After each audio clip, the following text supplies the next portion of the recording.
her very famous novel Jane Eyre, and she here is the heroine of the novel.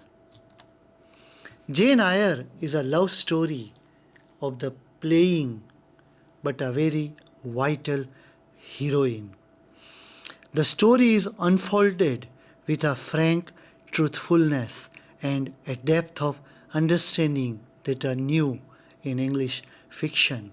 Her other two works are Shirley 1849 and Villette 1853.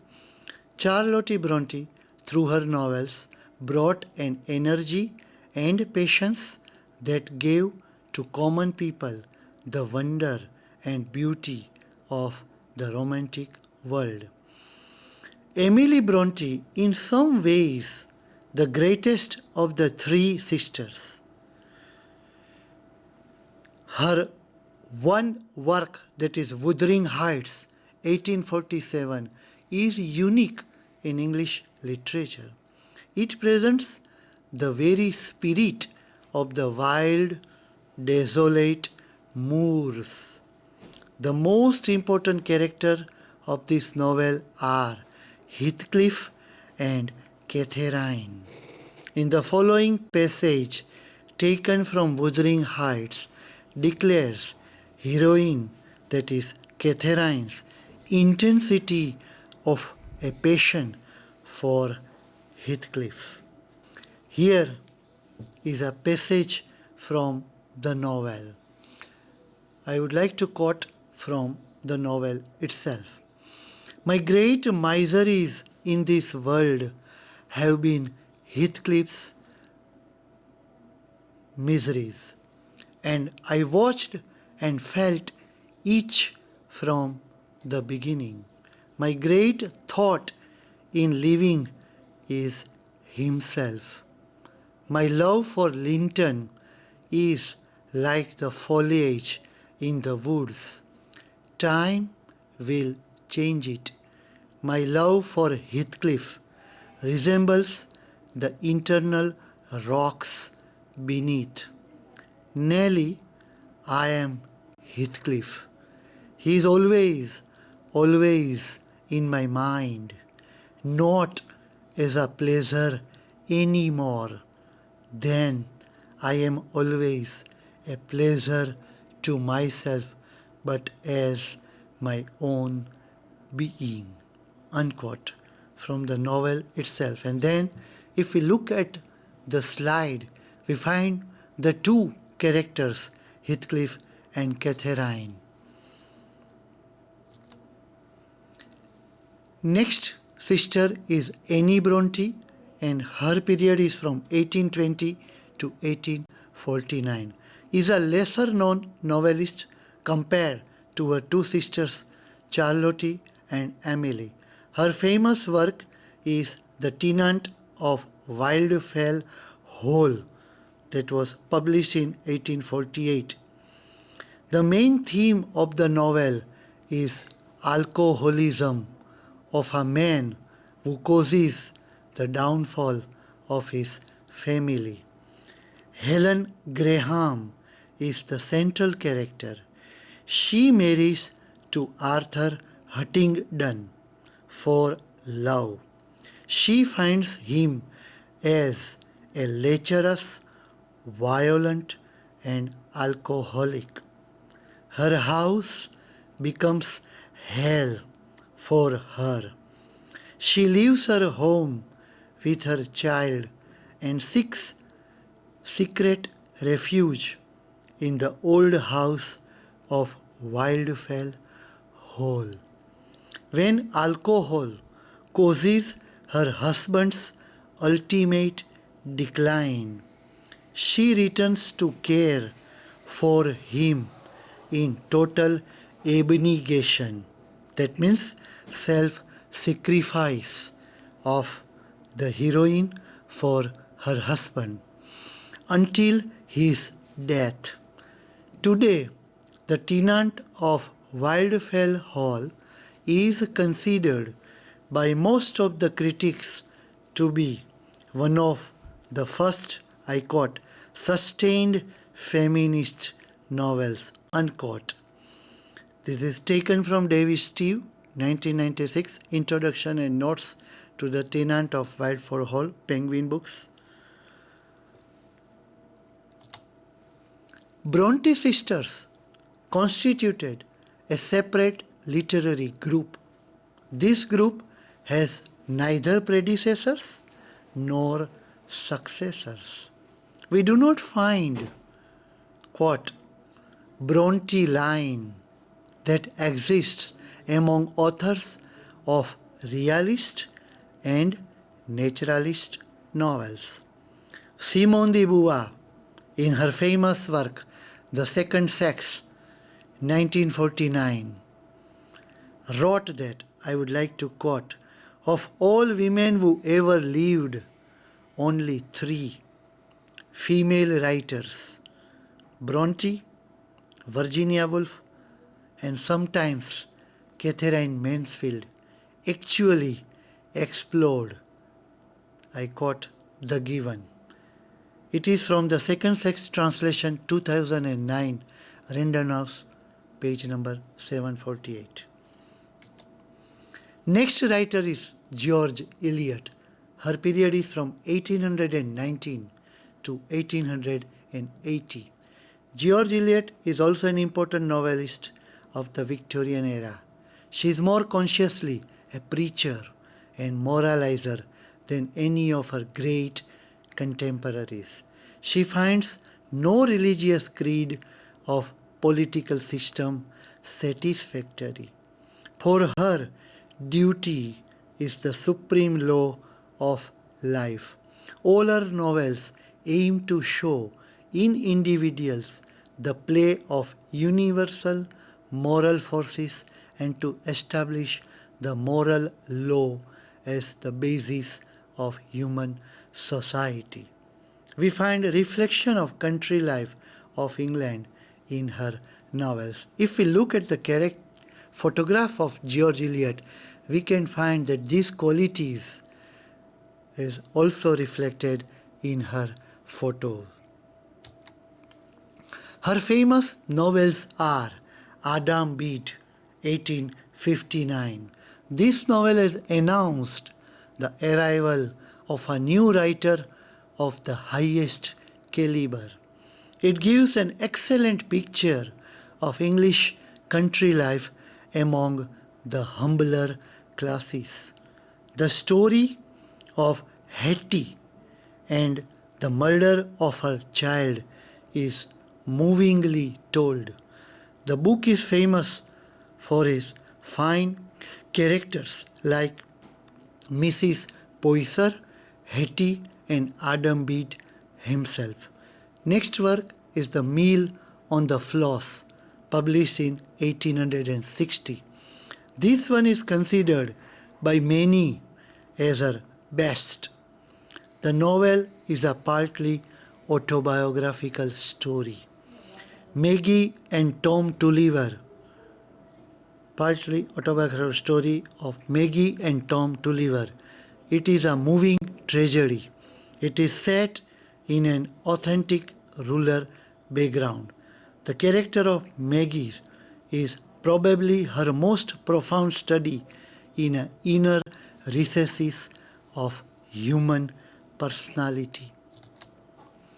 Here we find the very famous picture taken from the novel itself, Tom Tulliver and Maggie. They are both brother and sisters. And this is a very innocent picture of Tom and Maggie. Next work is Silas Marner, or the subtitle is The Weaver of Ravello, 1861. It is a shorter novel. It gives an excellent picture of village life. It is less earnest in tone, but has scenes of rich humor. It is blended with the tragedy. The major theme of the Silas Marner is the influence of pure, natural, human relationships. Another theme is the function of religion in society. Another is use of custom and tradition. The effect of industrialization on English society in 19th century is also reflected in the novel. George Eliot also explores the issue of redemptive love, the role of religion, and the impact of industrialization. Romola, her next work, published in 1862-63. It is a historical novel set in 15th century. The story takes place amidst actual historical events during the Italian Renaissance. The famous character of this novel is Tito Melema. Romola is the female protagonist through whom the surrounding world is evaluated. According to Richard Hilton, I quote, Romola is one of the greatest works of modern fiction, unquote. It is from Richard Hilton's The Spectator, 18th July 1863. Felix Holt, or The Radical, is a novel that was published in 1866. It is a social novel about political disputes in a small English town at the time of the first Reform Act of 1832. Middlemarch, that is published 1871-72. The novel presents some significant themes: the status of women, the nature of marriage, realism, self-interest, religion, hypocrisy, political reform, and education. Daniel Deronda, published in 1876. The novel presents the moral problems. The novel lacks in tone and lighter touches of her earlier work. George Eliot's contribution to the English novel is very significant.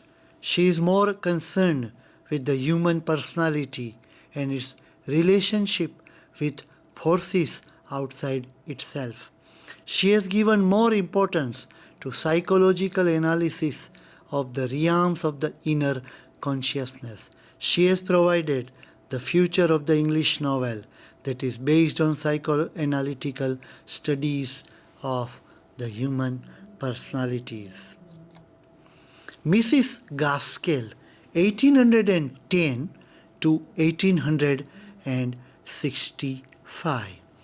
Mrs. Gaskell is not so famous Victorian novelist like Bronte sisters, George Eliot. She is famous for her social problem novels.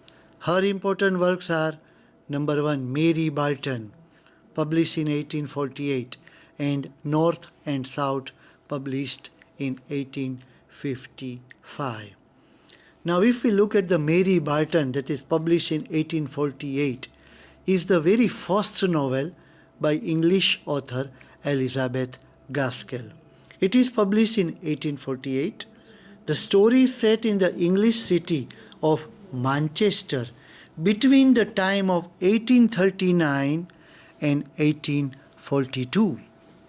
It deals with the difficulties faced by the Victorian lower class.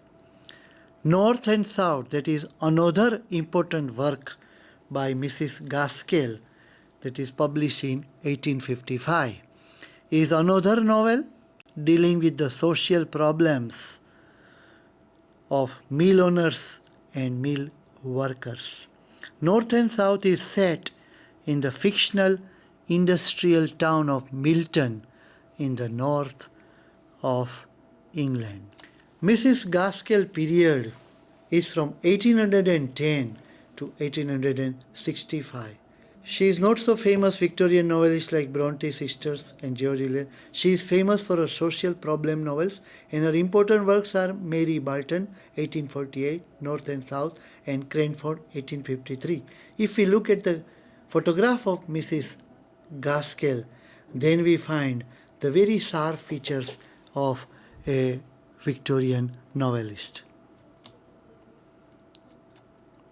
The later Victorian novelists are Meredith, 1828 to 1909, Thomas Hardy, 1791 to 1855, Robert Stevenson, 1850 to 1894, then Benjamin Disraeli, 1804 to 1881, Charles Kingsley, 1819 to 1875, and Wilkie Collins, 1824 to 1889.